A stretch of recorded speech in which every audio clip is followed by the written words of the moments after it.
मान लीजिए कि मुंबई लोकल ट्रेन का एक मोटरमैन स्ट्राइक पे चला जाए तो क्या होगा? शायद ज्यादा फर्क नहीं पड़ेगा। पर अगर 100 से ज्यादा मोटरमैन स्ट्राइक पर चले गए तो पूरे मुंबई शहर पर इसका असर पड़ सकता है। और ऐसा ही कुछ हुआ 20 जुलाई 2012 की शाम को। 20 जुलाई 2012, समय था दोपहर के तकरीबन 3:30 बजे। वेस्टर्न रेलवे के करीब 180 से ज्यादा मोटरमैन अचानक मास सिक लीव पर चले गए। और फिर जो नजारा देखने मिला वो हैरान करने वाला था। दोपहर 3:30 बजे से मुंबई लोकल का पीक टाइम शुरू होने लगता है। लोग अपने ऑफिस से घर की ओर निकलते हैं और उसी समय 180 से ज्यादा मोटरमैन सिक लीव पर चले गए। तो सवाल ये था कि आखिर ये स्ट्राइक किस लिए की गई थी? मोटरमैन की प्रमुख मांगों में वीकली ऑफ और असिस्टेंट मोटरमैन की नियुक्ति शामिल थी। एसोसिएशन का कहना था कि वर्कलोड और ओवरटाइम का दबाव कम करने के लिए एडिशनल मैन पावर जरूरी है। वर्किंग कंडीशंस, सिक्योरिटी और कुछ इंटरनल एडमिनिस्ट्रेटिव इश्यूज भी विवाद का हिस्सा थे। यानी ये सिर्फ सैलरी का मामला नहीं था, ये मैन पावर और वर्किंग कंडीशंस का भी मामला था। अब फिर से आते हैं 20 जुलाई 2012 की शाम पे। लगभग 3:30 बजे के बाद लोकल सर्विसेज प्रभावित होने लगी। कुछ ट्रेन्स कैंसिल करनी पड़ी और कई सर्विसेज डिले हुई। कॉन्टेम्पररी रिपोर्ट्स के अनुसार करीब 50 सर्विसेज कैंसिल हुई। रेलवे ने अवेलेबल मैन पावर से ट्रेन्स चलाने की कोशिश की और दूसरे लोकेशन से ड्राइवर्स की मदद भी ली। लेकिन अब प्रॉब्लम सिर्फ रेलवे की नहीं रही थी।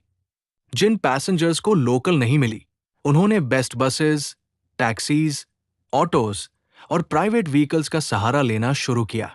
रिपोर्ट्स के अनुसार बेस्ट ने 105 अतिरिक्त बसेस चलाई। एमएसआरटीसी ने भी बोरीवली, विरार राउट पर 25 अतिरिक्त बसेस लगाई। यानी एक रेलवे स्ट्राइक का असर पूरे शहर के ट्रांसपोर्ट नेटवर्क पर दिखाई देने लगा। स्ट्राइक कितनी देर चली? दिलचस्प बात यह है कि स्ट्राइक पूरे दिन नहीं चली। लगभग 3:30 से 7:30 के बीच डिसरप्शन रहा। रेलवे ऑफिशियल्स और मोटरमैन रिप्रेजेंटेटिव्स के बीच बातचीत हुई। इसके बाद स्ट्राइक वापस ली गई और सर्विसेज धीरे धीरे नॉर्मल होने लगी। लेकिन कुछ घंटों का डिसरप्शन भी काफी था, क्योंकि ये मुंबई के पीक इवनिंग रश में हुआ था। इस घटना से क्या सीख मिलती है?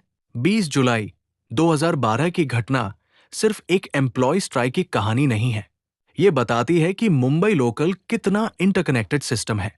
ट्रैक्स है, सिग्नल्स है, ट्रेन्स है, स्टेशंस है, लेकिन इन सबको ऑपरेट करने के लिए ट्रेन्ड मैन पावर भी चाहिए।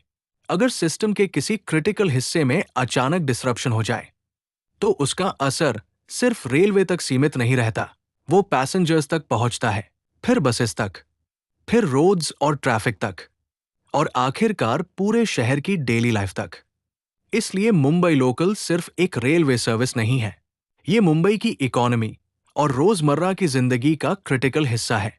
और 20 जुलाई 2012 ने एक बात साफ दिखा दी, मुंबई लोकल को रोकने के लिए पूरी रेलवे को बंद करना जरूरी नहीं है।